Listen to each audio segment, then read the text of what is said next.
আলহামদুলিল্লাহি রাব্বিল আলামিন ওয়াসসালাতু ওয়াসসালামু আলা রাসূলিল কারীম আম্মা বা'দ। সম্মানিত শিক্ষক মণ্ডলী এবং আমার ছাত্ররা, আমার বন্ধুরা, সকলকে জানাই আন্তরিক শুভেচ্ছা এবং অভিনন্দন। আজকে আমি আমার বিষয় এটা করেছি ধারাবাহিকতা এবং লক্ষ্য।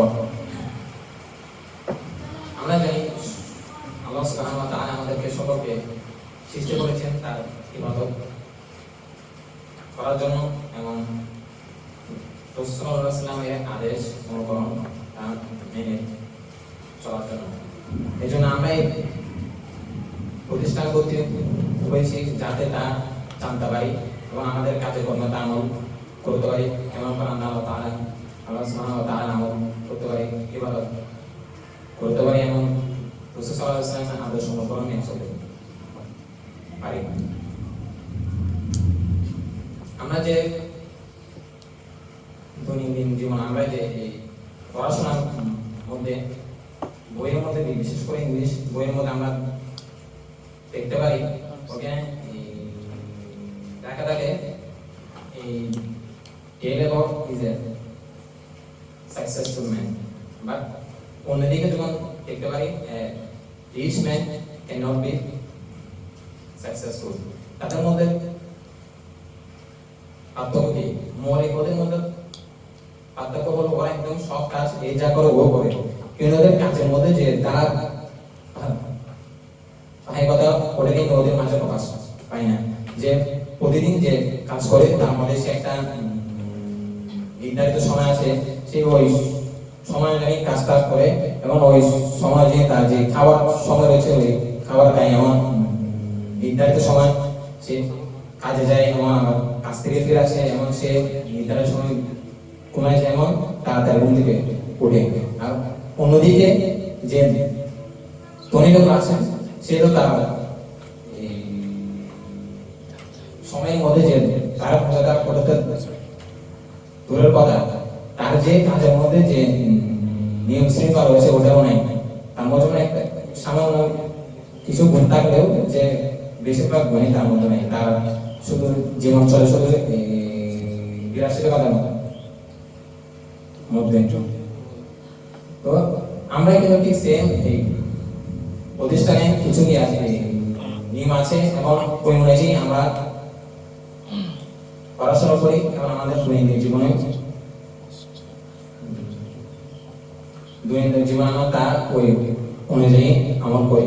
কিন্তু আমাদের মধ্যে তার আমল করার পরেও আমরা কিন্তু পড়াশোনার মাঝে মনোযোগ দিতে পারি না এবং পড়াশোনা করলেও আমরা তা পারি না।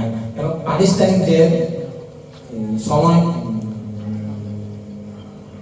নির্ধারণ আছে তা কিন্তু আমাদের যে সময় মাঝে আমাদের যে সময় যে ব্যয় করি তা কিন্তু আমরা একটা সময় ঘুরিয়ে অনুযায়ী তা কিন্তু নির্ধারণ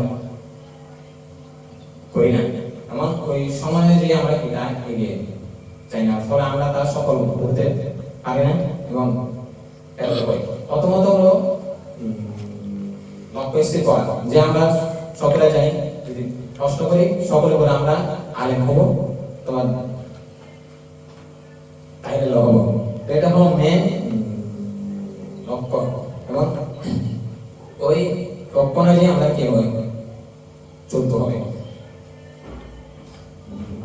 আলেম রাদিয়াল্লাহু তার ছেলেকে উপদেশ দিচ্ছিলেন, যদি তুমি আলেম হতে চাও তাহলে তোমার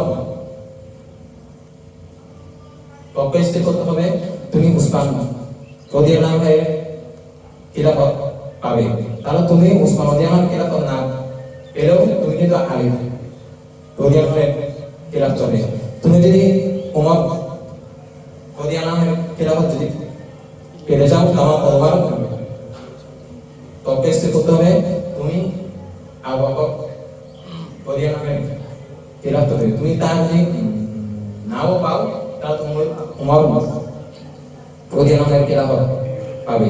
এবং লক্ষ্য যে ঠিক করবো তা অনেক কষ্টকর এবং তা মানে সহজে মানে লব্ধ করা যায় না, এরকম একটা হবে। যেমন উদাহরণস্বরূপ আমরা যে বলতে পারি চাঁদের মধ্যে যিনি তৃতীয়বার পা রেখেছিলেন তার নাম হলো পাঁচজন পৃথিবী।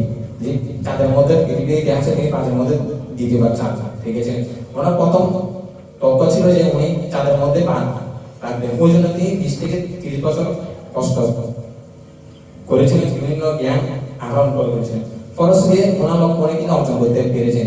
পরে যখন উনি থেকে যখন ফিরে এসেছে, আসার পরে ওনার জীবনটা এই শান্তির মধ্যে মানে কাটতেছে না, একটা উনি জীবন মানে উদ্দেশ্যহীন করেছেন। তো উনি মানুষকে বলতেছে আমার মূল লক্ষ্য ছিল আমি চাঁদের মধ্যে পা রাখবো। এখন ওনার লক্ষ্য যখন অর্জন হয়ে গেছে, এখন সে ওনার কোনো জ্ঞান নেই, কাজ নেই, কাজ ছাড়া একদিকে আশাই ছাড়া তুমি জীবন পার করছিলেন। সেজন্য আমাদের লক্ষ্য রাখতে হবে যা অনেক কঠোর, অনেক কষ্টকর, এবং কষ্টকরটা অর্জন করার পরেও যেন আমরা ওটার উপর অব্যাহত থাকতে পারি, এমন ওই লক্ষ্যের উপর কাজ করতে পারি। কাজ করার সময় ওই লক্ষ্যকে অর্জন করার জন্য আমাদের অবশ্যই জানা থাকতে হবে যে কাজের মধ্যে অনেক বাধা থাকতে হবে, এবং আমার বাধা থাকতে পারে, এবং আমাদের পুরো দম নিয়ে তার কাজটা সাধন করতে হবে। যেমন আমরা যে বক্সার মোহাম্মদ আলী নাম তো জানি, এবং বক্সার টাইসন নাম, যিনি মোহাম্মদ আলী একদম বক্সার মধ্যে সর্বপ্রথম, এরপরে যিনি আছে উনি হলেন মাইক টাইসন, এর নামই আমরা জানি। কিন্তু আমি যদি বলি এখন পাঁচটা ডগলাস, ওনার নাম কিন্তু কেউ জানে না, উনি একদম অপরিচিত একজন বক্সার। তো ওনার সাথে মাইক টাইসন একটা গিয়েছিল, এই ম্যাচ করেছিল। সকল মানুষ এবং ওইখানে যে ম্যাচের মধ্যে যারা ছিল সকলে জানায় যে ওইখানে গিয়ে জিতবে, মাইক টাইসন জিতবে, এবং উনি একজন বিশ্বজয়ী চ্যাম্পিয়ন। তো যখন ম্যাচ শুরু হয়েছিল অষ্টম রাউন্ডে, মাইক টাইসন একটা পাঁচ করে একদম নক আউট করে দেয় মাস্টার টমাসকে, এনে উনি হয়ে যায় বেহুশ হয়ে পড়ে যায়। ইতিহাসের মধ্যে এমন কেউ নাই যে মাইক টাইসনের পাঁচকে নক আউট হয়ে গেছে এবং আবার ফিরে এসেছে, এরকম কেউ নাই।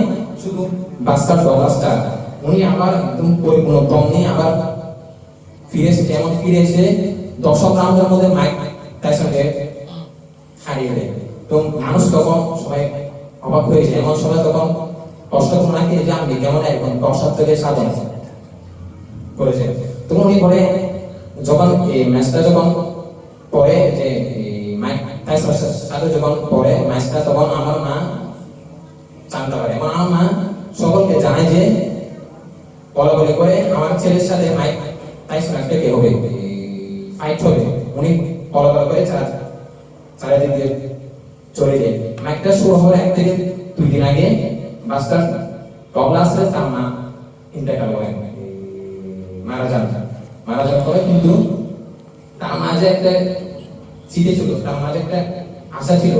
ওই অষ্টম রাউন্ডের পর মধ্যে যখন উনি আবার যখন ফিরে এসেছে, তখন তার মস্তিষ্কের মধ্যে শুধু একটাই জিনিস ছিল, সেটা হচ্ছে তার মার আশা পূরণ করা, শুধু এটাই ছিল, একটা ছিল না। তখন তার সামনে যে বিশ্বজয়ী যে মাইক টাইসন ছিল, সে একদম শিশুর মতো পরিণত হয়েছে। সে দশম রাউন্ডে তাকে হারিয়ে দিতে পেরেছে। এখন আমরা যে লক্ষ্যটি স্থির করবো, লক্ষ্যটা তো অনেক বড় হবে, কিন্তু এত বড় যে লক্ষ্যটা তো অনেক দূরে, অনেক বছর পর বছর কষ্ট করার পর আসবে। কিন্তু এর আগে আমাদের ছোট ছোট কিছু তার অতিক্রম করতে হবে। যেমন আমরা আছি কোথায়, পৃথিবীর মধ্যে বাংলাদেশের চট্টগ্রামের কতুলগিরি। তাহলে আমাদের মূল লক্ষ্য হলো পৃথিবী মানে আমাদের মূল লক্ষ্য হলো তাইলে হবো আলিম, 12 জন আলেম হবো। তাহলে ওইটা হলো পৃথিবীটা। এরপর আমাদের ছোট ছোট আরো কিছু লক্ষ্যকে ভাগ করতে পারি।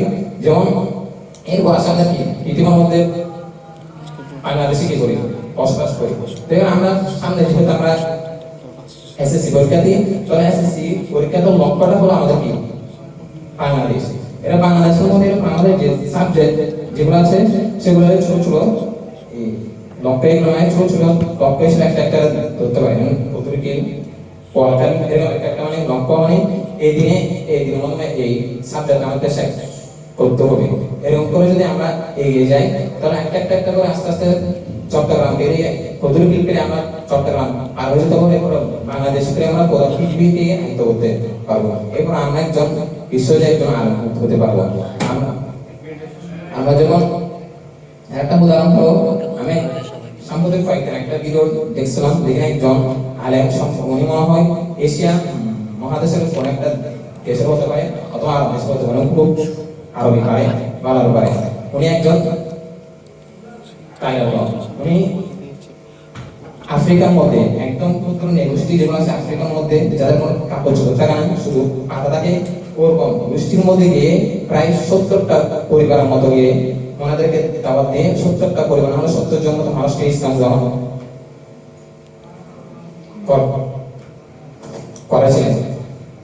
এবং ওই উনি কিন্তু পাশে কাছে জানা, ওই কিন্তু আরবিতে পারে, আরবির মাধ্যমে উনি আরবিতে বলে আর ঘন্টা ট্রান্সফার করে দেয়, এরকম করে উনি তাকে দাওয়াত দিতে পারছে। এমন কি ওই আফ্রিকার মধ্যে 10,000 মতো মানুষকে উনি মুসলিম থেকে মুসলমান মধ্যে আনতে পেরেছে। উনি একজন অন্য দেশের লোক, অন্য দেশ থেকে অন্য দেশে একদম গভীর জঙ্গলের মধ্যে গিয়ে, যারা কোনো সংস্কৃতি মানে কোনো কিছুর মধ্যে নাই, ওরকম একটা যদি মানুষ করে এই সম্পাদক যদি মুসলিম থেকে মুসলমান যদি বানাতে পারি, তা আমাদের সামনে যে জীবন তা তো অনেক ক্ষুদ্র, আমাদের সামনে আমরা তো এখানে আছে, এখানে থাকা আমরা তার যে আমরা আশা তা পূরণ করাটা একদম সহজ। শোনা আমরা যদি অনুযায়ী আমরা যদি চলি, আমরা যদি রোহিঙ্গা যদি তারা পায় কথা যদি আদায় করি, তা আমরা সামনের জীবন সফল হতে পারি। তো আমার বক্তব্য এখানে শেষ করেছি। ওয়া আখিরু দাওয়ানা